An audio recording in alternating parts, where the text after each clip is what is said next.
Well, the dusty road stretched on, a ribbon of ochre dust winding through the Botswanan bush. For miles, the landscape had been a tapestry of acacia trees and dry scrubland, a testament to the unforgiving sun. Then as the sun began its slow descent, painting the sky in fiery hues, we saw it, a glint of something liquid, a shimmering mirage in the heart of the dry wilderness. This wasn't just any waterhole, this was Elephant Sands.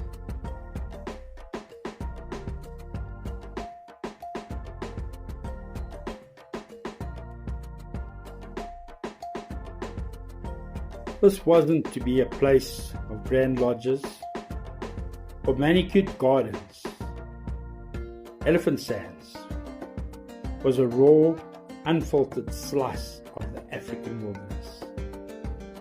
The central area was a thatched roof bar, but it was the watering hole that drew everyone.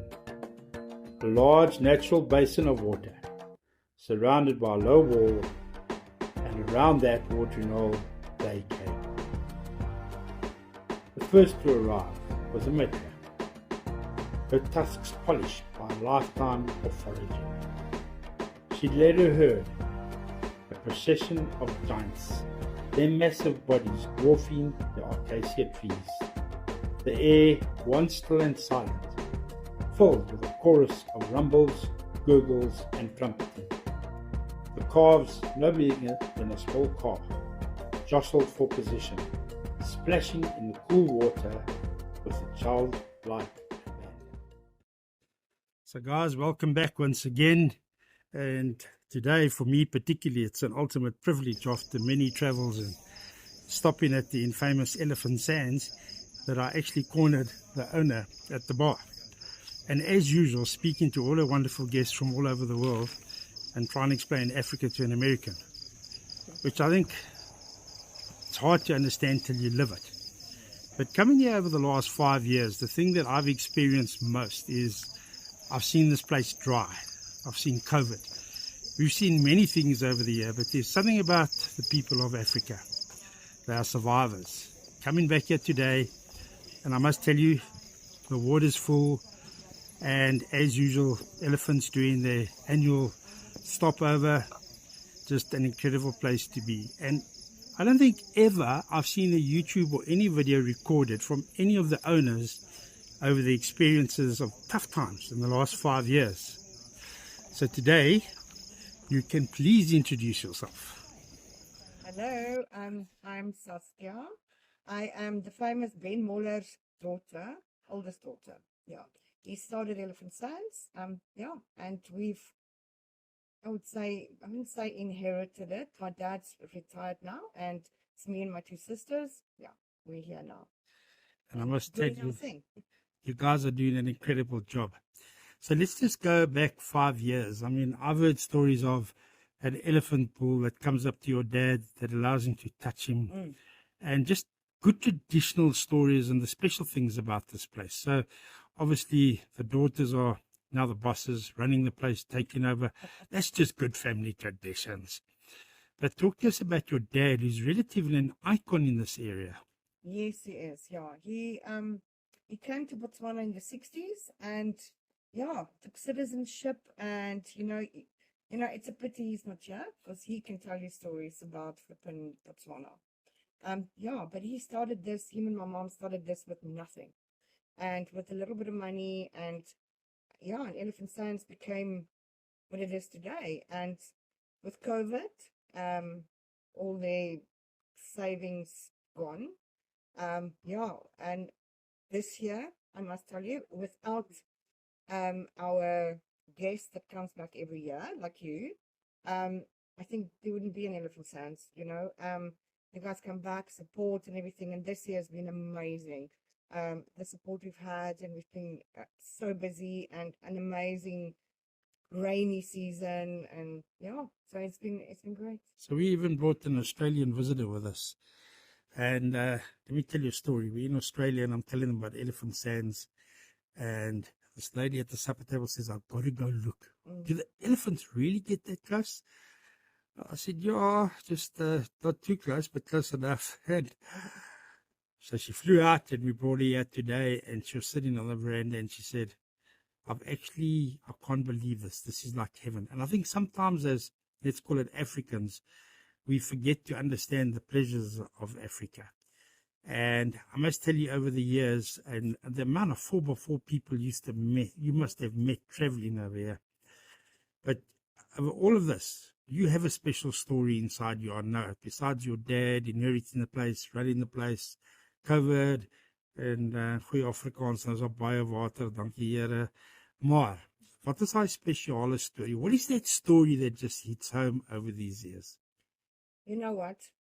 I came and joined my dad in 2015, and my kids were not in a good place, and we came to Elephant Sands, and Elephant Sands saved my children and made them what they are today.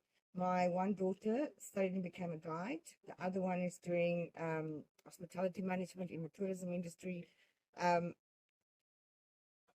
This made them what they are today because it's safe. It's healing.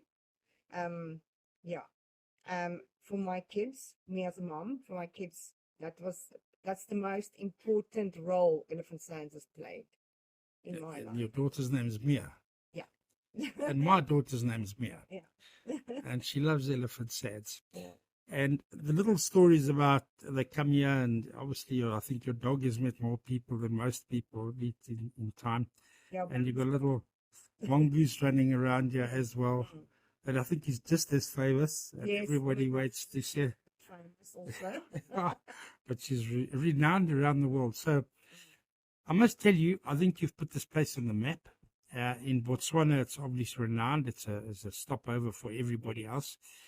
And this year we noticed major improvements. So things are definitely looking up and getting better.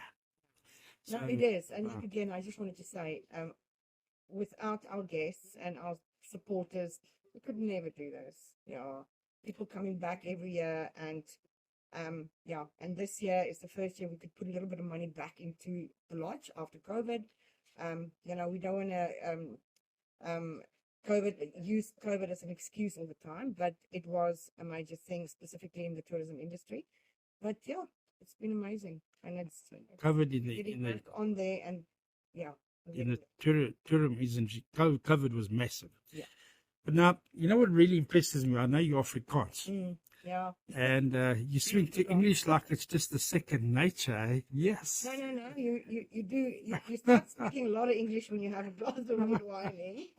Well, I stole her away from chatting to an American, and she's doing again a damn good job. Vir al die mense wat Afrikaans is al by die huis en my familie en almal, and all the Inyathi guys who follow our channels, I want to tell you something. It's not just a remarkable place, it's a remarkable family that have been through the tough times, and that they're still here today. And I think anybody who does what we do as Overlanders, guys, understands and knows Elephant Sands well. So I think without going into too many depth and challenges, but I think you guys have done a stunning job. You've put this place proper on the map. I mean, I travel the world and tell people about it, and it's always a pleasure coming back here. And just for what it's worth, I did film later. We're sitting at a very formal today table, having a proper supper, and I think they've really upgraded a lot of the facilities when I look at the camping side. So if you had to give everybody out there a message, what would that be? Come and visit Botswana, and come and fall in love with Botswana. And I'm going to end this off by saying never a truer word spoken in jest. It's safe. It's beautiful.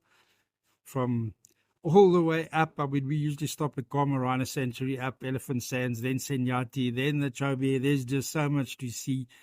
So, guys, and I just want to say thank you for your time. This was like a stolen kind of met jou praat asseblief het jy 5 minute. I think sometimes you can get stuck and have lots of conversations about this place, but it's truly an honor and a privilege. And thank you for chatting to us. We appreciate it. Thank you so much. Thank you for having me. Pleasure. Cheers.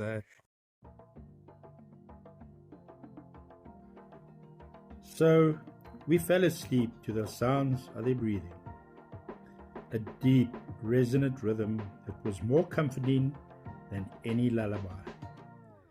In the morning, we woke to find them still there.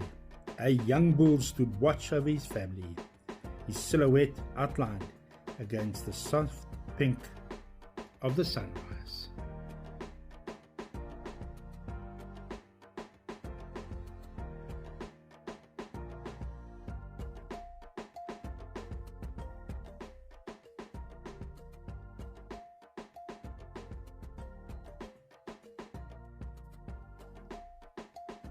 So, Elephant Sands wasn't just a destination. This was truly an experience. A reminder of a world where nature reigns supreme, and we are just humble guests. It was a place that captured the raw, untamed spirit of Botswana, a place where you didn't just see elephants, you lived among them. If only for one night.